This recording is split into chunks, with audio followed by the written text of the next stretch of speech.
Donc Kairos, c'est une Julien. start-up comme Urban Canopy qui fait partie on a la chance de faire partie de la Green Tech 20.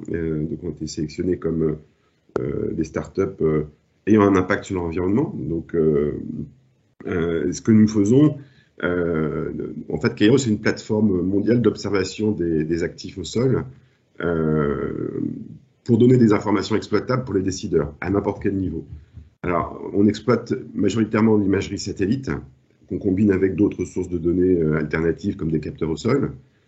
En temps réel, alors cette notion est importante, hein, et en fait, on utilise des images pour des questions de coût, je pense, pour les collectivités, c'est essentiel. On utilise des images pour la plupart publiques et gratuites, comme les images de l'Agence spatiale européenne, et on combine ça avec beaucoup de sciences, donc ce qu'on appelle l'intelligence artificielle, l'apprentissage automatique, et on surveille, donc on mesure, on analyse les activités sur ce qu'on appelle des actifs physiques, c'est-à-dire en fait, en gros, c'est des zones au sol, ça peut être une ville, ça peut être un bâtiment, ça peut être une usine, ça peut être des routes, ça peut être des voies de chemin de fer, et on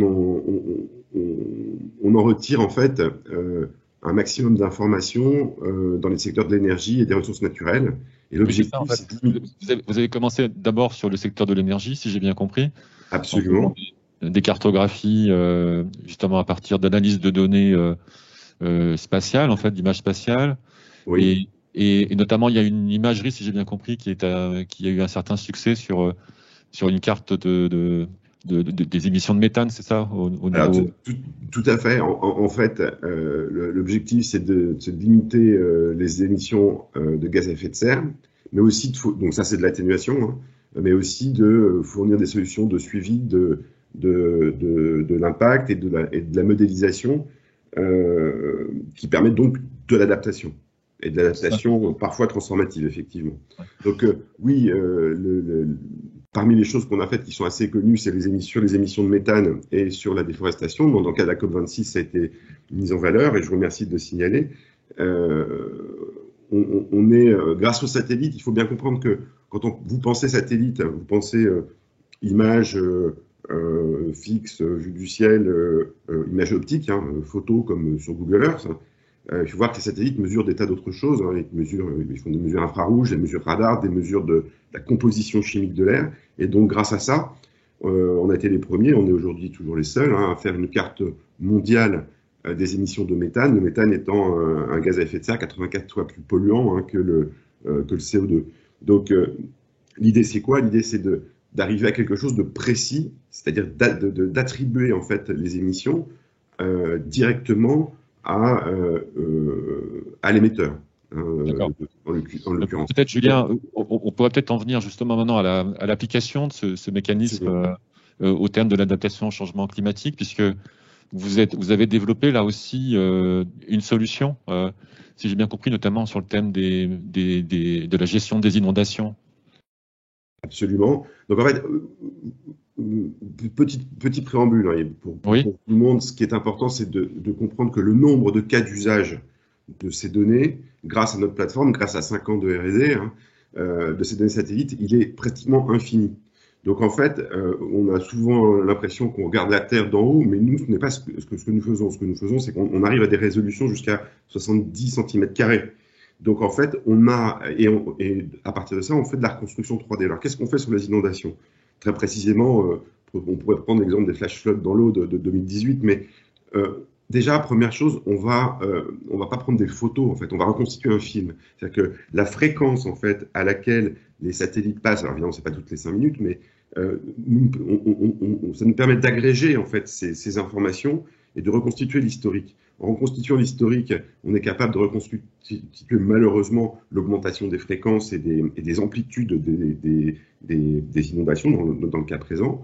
Et on est capable de reconstituer en 3D n'importe quel actif au sol, donc une ville, des bâtiments, des usines, et de simuler l'impact de la prochaine inondation euh, avec une hauteur d'eau, avec une modélisation évidemment des cours d'eau qui sont concernés ou des eaux de ruissellement, afin d'aider à la conception de nouveaux bâtiments, d'aider à à la modification de tracé, par exemple, de voies ferrées, comme vous l'avez évoqué tout à l'heure.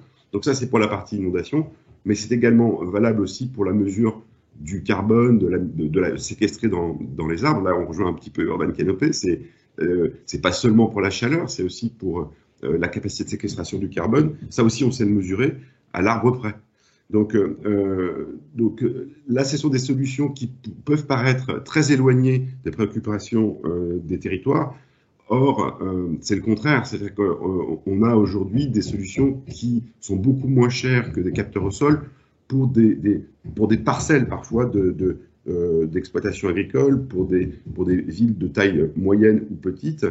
Je vous donne des ordres de grandeur, parce qu'on a parlé un petit peu de chiffres, et je pense que c'est important. Un capteur au sol, un seul capteur au sol, hein, qui est capable de mesurer à peu près ce qui se passe autour de lui dans un rayon de 20 mètres, hein, ça coûte entre 600 et 1000 euros. Pour avoir une surveillance à partir de satellites ça dépend bien sûr des surfaces et de ce qu'on mesure, mais on est dans l'ordre de quelques milliers d'euros par an pour mesurer avec une fréquence hebdomadaire ou mensuelle l'évolution des émissions, l'évolution suite à une mise en place d'actions en fait d'une municipalité, l'évolution de la déperdition de chaleur de certains bâtiments grâce à des capteurs infrarouges. Encore une fois, là, on n'est plus dans l'image, hein, donc Julien, ce sont des outils à la fois de diagnostic, si je comprends bien, initial, et aussi des diagnostics, des outils d'évaluation et de suivi finalement. Exactement. On est en mesure effectivement d'avoir une situation de départ et de pouvoir la suivre sur la durée en fonction de ce qu'on a fait ou pas fait. Ça, c'est le premier point. C'est très précisément ça. En fait, on est parti du constat que ces données étaient sous-utilisées. C'est la genèse, hein, de Kairos, et qu'on ne pourrait changer, on ne peut changer que ce qu'on mesure. Et une mesure tous les ans d'un bilan carbone pour un territoire, c'est insuffisant quand on veut suivre un projet et quand on veut suivre en fait son impact. Et donc c'est là où la fréquence et les combinaisons de multiples satellites et d'autres données que l'on réalise grâce à notre plateforme est un outil, est une aide